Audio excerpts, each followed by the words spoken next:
What is black money? Black money का मतलब ये नहीं कि पैसों का कलर ब्लैक होगा, नहीं, बिल्कुल नॉर्मल ऐसे ही कलरफुल नोट्स होंगे, पर जो उनका सोर्स होगा वो इलीगल होगा। अब मनी को ब्लैक मनी होने के दो रीजंस हो सकते हैं। पहला, कि वो पैसा कमाया ही इलीगल काम करके हो, जैसे कि drugs, weapons, human trafficking, kidnapping जैसे बिजनेस से। और दूसरा, कि पैसा तो लीगल तरीके से कमाया है, पर क्योंकि इंडिया में काफी हैवी रेट ऑफ टैक्सेस है, इसलिए उस पैसे को गवर्नमेंट के आगे शो ही नहीं करा। फॉर एग्जाम्पल, अगर एक बिजनेस है, उसके सारे एक्सपेंसेस और इनकम को सेटल करने के बाद जो उसका प्रॉफिट बचता है, अगर वो 1 करोड़ हुआ, तो उस हिसाब से 30% डायरेक्टली इनकम टैक्स लगेगा और 30 लाख सीधा सीधा गवर्नमेंट को देने पड़ेंगे। अब अगर किसी बंदे ने अपनी मेहनत और दिमाग से इतना पैसा कमाया है और उसमें से उसे 30 लाख रुपए गवर्नमेंट को देना पड़े, तो उसे ये टैक्स कितना चुभेगा।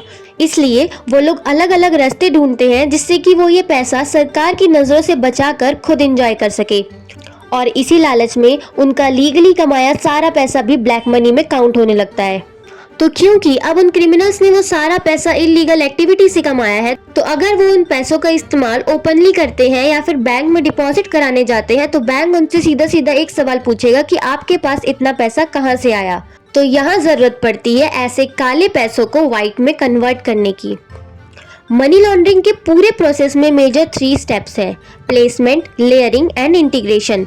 प्लेसमेंट में सबसे पहला काम उस क्रिमिनल को ये करना होता है कि वो अपने नाम पे एक डमी बिजनेस खोले, जिससे वो ये शो कर सके कि उसका सोर्स ऑफ इनकम क्या है। मेजरली ऐसे कामों के लिए restaurant, beauty salon, flower shop, candy store, claw machine game, laundry rooms, car wash, strip clubs, casino जैसे बिजनेस बहुत ज़्यादा पॉपुलर है। अब इन बिजनेस की क्या एक्चुअल सेल्स होने वाली है, क्या इसके ऑपरेशंस होंगे, इससे उस ओनर को या फिर उस क्रिमिनल को कोई भी मतलब नहीं होता।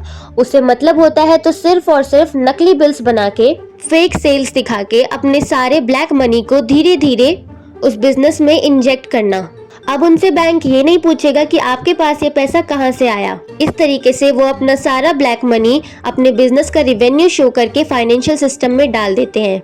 वैसे आप लोगों ने भी बहुत जगह पे देखा होगा, बहुत बड़े बड़े सेलिब्रिटीज और हाई प्रोफाइल इंडिविजुअल्स इतना पैसा कमाने के बाद भी इनमें से कई बिजनेसेस में इन्वॉल्व रहते हैं। तो शायद आपको अब इस पे थोड़ी क्लैरिटी मिलेगी। बट क्या होगा अगर वो क्रिमिनल किसी दिन इलीगल एक्टिविटी करता हुआ पकड़ा गया, तो उससे एसोसिएटेड सारी प्रॉपर्टी, बिजनेस, शॉप्स और बैंक अकाउंट सब फ्रीज कर दिए जाएंगे, और जिन पैसों को उसने इतने सालों से क्रिमिनल एक्टिविटीज के जरिए इकट्ठा किया है, वो उसे और उसकी फैमिली को देखने तक को नहीं मिलेगा। तो इस सिचुएशन से बचने के लिए वो अपना सारा पैसा पहले ही टैक्स हेवन कंट्रीज में ट्रांसफर करते जाते हैं। अब इन टैक्स हेवन नेशंस के कुछ अलग ही लॉज होते हैं कि वो ये बात किसी को नहीं बताएंगे कि उनकी कंट्री में किस बंदे ने कितना और किस टाइम पे इन्वेस्ट किया है, सिवाय उस बंदे के जिसने इन्वेस्टमेंट करी है, फिर चाहे किसी कंट्री का प्राइम मिनिस्टर ही आके उनसे क्यों ना पूछे। बट ये टैक्स हेवन नेशंस ऐसा करते क्यों हैं? क्योंकि इन नेशंस की खुद की कोई इकोनॉमी नहीं होती, ना ही कोई एग्रीकल्चर होता है। तो ये बेसिकली इन क्रिमिनल्स की एक्टिविटीज पे ही रिलाई करते हैं, और ये लोग पूरी तरीके से इन पे डिपेंडेंट होते हैं कि ये लोग इन्वेस्टमेंट लाएंगे तो हमारी इकोनॉमी रन करेगी। फिर ये क्रिमिनल्स अलग अलग लोगों के नाम पे रजिस्टर्ड बैंक अकाउंट यूज करके इन शेल कंपनीज तक अपना सारा पैसा पहुंचाते हैं, और इन शेल कंपनीज के अंदर भी ये पैसा कई बार घूमता है, ताकि इस ट्रांजैक्शन के वेब को बहुत ज़्यादा कॉम्प्लेक्स बनाया जाए।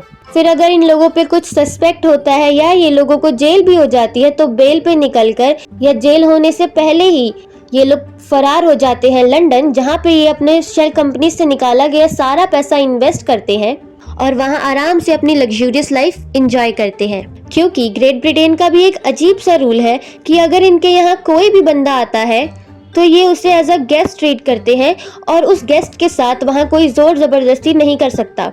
इसलिए ज्यादातर क्रिमिनल्स क्राइम या फ्रॉड करके लंदन में इन्वेस्टमेंट करते हैं और वहाँ आराम से रहते हैं। ऑल्दो मनी लॉन्ड्रिंग प्रैक्टिस को रोकने के लिए और कंट्रोल करने के लिए बहुत सारे एसोसिएशंस बने हैं, बट फिर भी अभी भी इस वर्ल्ड में मनी लॉन्ड्रिंग इतनी ज़्यादा है जो शायद हम इमेजिन भी नहीं कर सकते। तो ये था एक छोटा सा brief explanation on money laundering. ऐसे ही और इन्फॉर्मेटिव वीडियोस के लिए hit the like and subscribe button now.